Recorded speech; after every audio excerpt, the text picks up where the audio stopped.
All right, welcome back, everyone. Today, we're basically stepping into the jury box to investigate a brilliant, and I mean incredibly brief, Gnostic allegory. Throughout this explainer, we're going to pull apart the precisely chosen words of this text, map out exactly how this bizarre world operates, and decode its ultimate psychological puzzle. We're talking power, identity, authority, the whole shebang. So let's just dive right in. Now, we are actually going to start at the very end of our source text with the ultimate riddle. You see, this text doesn't give us a neat, tied-up little bow of a conclusion. Oh no. It builds this intense psychological pressure cooker, sets all the major players on a total collision course, and then just drops this exact question right in our laps. What do you think the ending will be? And to answer that, well, we're going to need some evidence. Okay, Section 1, the Prince and the Seal. To really crack this case, we first need to understand the fundamental baseline here, how power actually works in this castle, before everything just completely goes off the rails. And it's absolutely fascinating. Notice how authority here is entirely tied to an object. It's completely decoupled from the actual person holding it. Meet the imperial seal. Now, this isn't just some shiny piece of metal. It is literally the absolute center of gravity in this universe. The servants in this castle? They don't serve a royal bloodline, and they definitely don't follow some internal moral compass. They serve the seal, period. Whoever holds it gets total, unquestioning obedience. It's wild. So here's our initial setup. The king, who represents the ultimate authority, heads off on a distant campaign and entrusts this incredibly powerful seal to the prince. Now, let's be clear, the prince isn't exactly benevolent. He's no perfect shining hero. Actually, scratch that, he's far from it. But he manages to coexist harmoniously with these totally obedient servants. The castle's at peace, but not because he's this amazing, inspiring leader. It's simply because he's the guy holding the seal. Right, moving on to Section 2, the exile of Sophia. Look, every good mystery needs a disruptor, right? So to understand why this peaceful system completely collapses, we've got to trace the origins of the intruder. Just follow this generational progression for a second.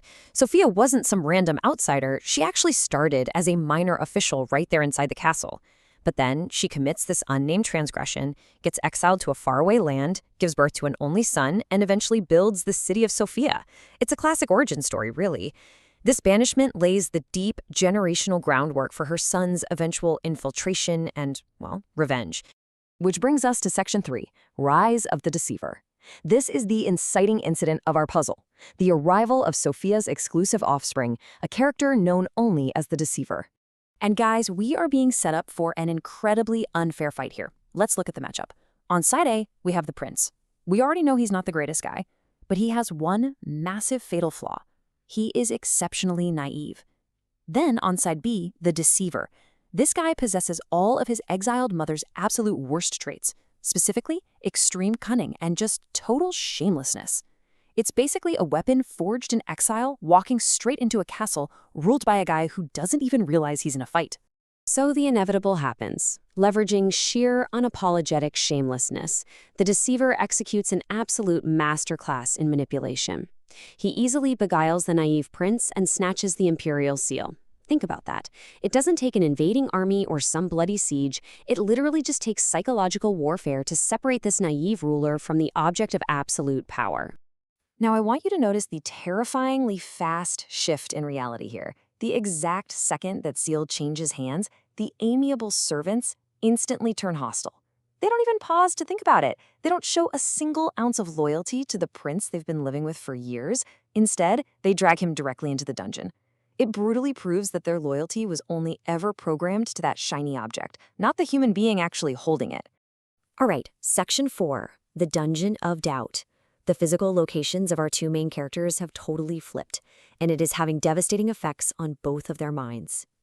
Up above ground, the deceiver is, well, he's having the time of his life. He's running rampant, just soaking up all the servants' flattery and sycophancy. But drunk on this absolute power, he makes a huge, fatal psychological error. He gradually forgets his own origins. He completely forgets about his mother's banishment. And honestly, worse than that, he begins to actually believe the power inherently belongs to him rather than to the stolen object he happens to be holding. Meanwhile, down in the dark, every single day feels like an eternity for the prince. He isn't just suffering physically, he is being completely consumed by an existential crisis. Stripped of the seal, stripped of his freedom, and stripped of his dignity, a really profound question starts torturing him. When the king finally returns and sees him in this pathetic, broken state, will he even recognize him as his son? And that sets the stage perfectly for Section 5, the king's return. The pieces are all in place, and it is time for you, the jury, to pay very close attention to these final variables. Let's do a quick summary of the board right before the finale. Upstairs, the usurper has completely lost the plot. Blinded by all that absolute obedience from the servants, he has straight up forgotten he's an interloper holding a stolen artifact. He's become a total victim of his own lie. Downstairs, the true, albeit deeply flawed heir is completely paralyzed. He isn't plotting some grand heroic rebellion. No, he's just sitting there in agony, totally defeated by his own fear that without his symbols of authority, he's just unworthy. And then, suddenly, the architect of this entire power structure finally comes home. The king returns in absolute triumph with his unstoppable army.